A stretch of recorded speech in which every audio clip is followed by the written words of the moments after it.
تو حضرت حسین آتے ہیں رسول اللہ، حضور صلی اللہ علیہ وسلم کتنے خداؤں کو مانتے ہو؟ کہنے لگا یا رسول اللہ 7 خداؤں کو مانتا ہوں، پہلے بھی کبھی ذکر کیا 7 خداؤں کو مانتا ہوں، بتا کون کون سے؟ کہنے لگا یا رسول اللہ سیدھے ہاتھ کا ایک، دوسرے الٹے ہاتھ کا ایک ہے، آگے کا بھی ایک الہ ہے، پیچھے کا بھی ایک اللہ ہے، اوپر کا ایک اللہ، نیچے کا بھی ایک اللہ ہے، 6 یہ ہو گئے، باقی سب کا ایک جو بڑا ہے نا وہ 7واں، وہ ان سب کا جو ہے نا بڑا چیئرمین جسے کہتے ہیں وہ ہے۔ تو رسول اللہ صلی اللہ علیہ وسلم فرمایا عمران حسین تو ان 6 کو چھوڑ دے، صرف اسی بڑے کو ڈرتا کس سے ہے زیادہ؟ اس نے کہا یا رسول اللہ ڈرتا تو سب سے زیادہ بڑے سے ہوں۔ فرمایا محبت کس سے ہے؟ فرمایا محبت بھی اس بڑے سے سب سے زیادہ ہے۔ رسول اللہ صلی اللہ علیہ وسلم فرمایا 6 کو چھوڑ دے، اسی ایک کو مان لے جو جس سے ڈرتا ہے، میں تجھے ایسی چیز بتاؤں گا دنیا اور دنیا کے اندر جو چیز ہے اس سب سے بہتر۔ یا رسول اللہ سب کو چھوڑتا ہوں، کلمہ پڑھا۔ رسول اللہ یا رسول اللہ مجھے وہ بتائیں جو کلمہ آپ مجھے بتا۔ حضور صلی اللہ علیہ وسلم فرمایا آپ پڑھ لیا کرے اللہم الہمنی رشدی واعذنی من شر نفسی۔ کتنے؟ 2-4 الفاظ نماز کے بعد پڑھ لیا کرے، اللہم الہمنی رشدی واعذنی من شر نفسی۔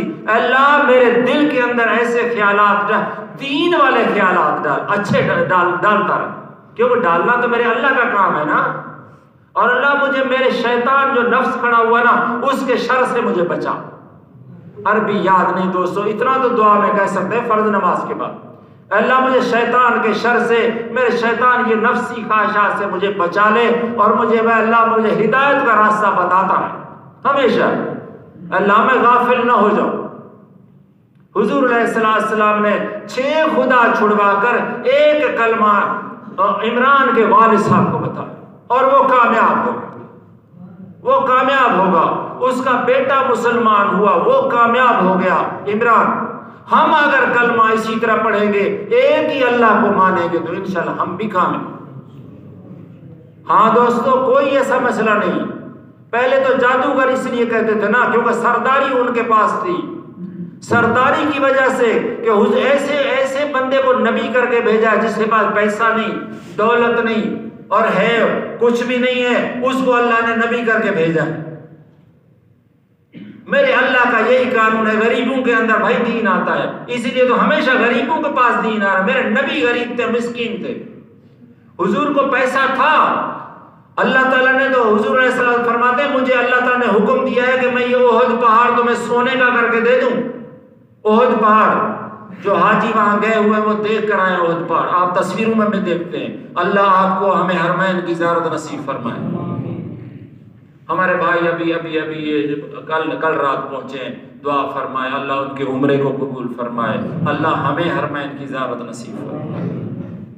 اللہ والے بندے یہاں ہوتے ہیں دوستو جو ہمیں پہچاننے میں نہیں آتے، اللہ کے بندے ہوتے ہیں جو جن سے آپ سلام لینا بھی پسند نہیں کریں گے، جن کے کپڑے بھی ٹوٹے پھوٹے پھٹے ہوئے ہوں گے، ایسے بھی اللہ کے ولی یہاں آتے ہیں دوستو۔ یہ نہ سمجھیں کہ کوئی اللہ کا گھر کوئی خالی ہے اللہ کے دین سے، اللہ کا گھر خالی کوئی نہیں، آپ بھی ہو سکتے ہیں، وہ بھی ہو سکتا ہے، وہ بھی جس کے دل میں اخلاص ہے، دین کی وجہ سے اس نیت سے آتا ہے، اللہ اس کے آنے کو قبول فرماتا ہے۔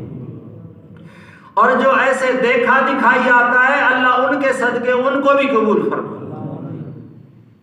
تو دوستو رسول اللہ صلی اللہ علیہ وسلم مخالفت اسی وجہ سے بڑی تھی۔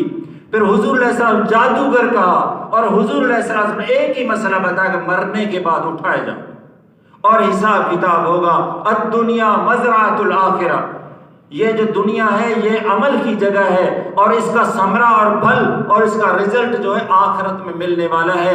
انسان مرنے کے بعد اللہ اس کو اٹھائے گا، یوم الفصل اور یوم الدین، قیامت کے دن اللہ تعالیٰ ان کو کھڑا کرے گا۔ فَمَن يَعْمَلْ مِثْقَالَ ذَرَّةٍ خَيْرًا يَرَهُ وَمَن يَعْمَلْ مِثْقَالَ ذَرَّةٍ شَرًّا يَرَهُ۔ قیامت کے دن جس نے ذرہ برابر بھی نیکی کی ہوگی وہ اپنی نیکی کو دیکھے گا آئینے کی طرح، اور جس نے برائی کی ہوگی ذرہ برابر بھی اللہ تعالیٰ اسے قیامت کے دن اعمال نامے کے اندر دکھا دے۔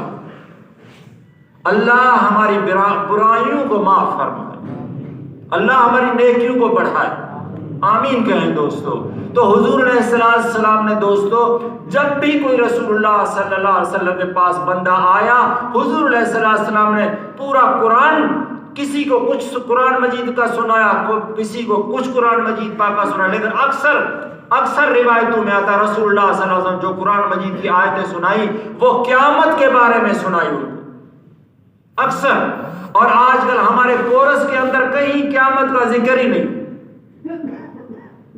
ہمیں کہتے ہیں کہ جی آپ سخت تقریر بھی نہ کیا کریں، اور بچے ڈر جاتے ہیں، عورتیں ڈر جاتی ہیں قیامت کے مسئلے سے۔ بھائی رسول اللہ صلی اللہ علیہ وسلم ڈرانے کے لیے آئے تھے، ڈرانے کے لیے آئے تو تب تو وہ جنتی بنے تھے نا۔ اگر رسول اللہ صلی اللہ علیہ وسلم نہ ڈراتے، ہمارے پورے کورس کے اندر ڈرانے کا مسئلہ ہی نہیں، دوزخ کا مسئلہ نہیں، جنت کا مسئلہ نہیں، ماں باپ کے آداب کا مسئلہ ہے ہی نہیں ہماری کتابوں کے اندر کہ ادب بھی کوئی چیز ہے، استاد کا ادب بھی کرنا ہے، شاگرد کی پر شفقت بھی کرنی ہے، لوگوں پر رحم بھی کرنا ہے۔ حضور علیہ السلام نے فرمایا الراحمون یرحمہم الرحمن ارحموا من فی الارض یرحمکم من فی السماء۔ الراحمون یرحمہم الرحمن، جو رحم کرنے والے اللہ ان پر ہی رحم کرتے ہیں۔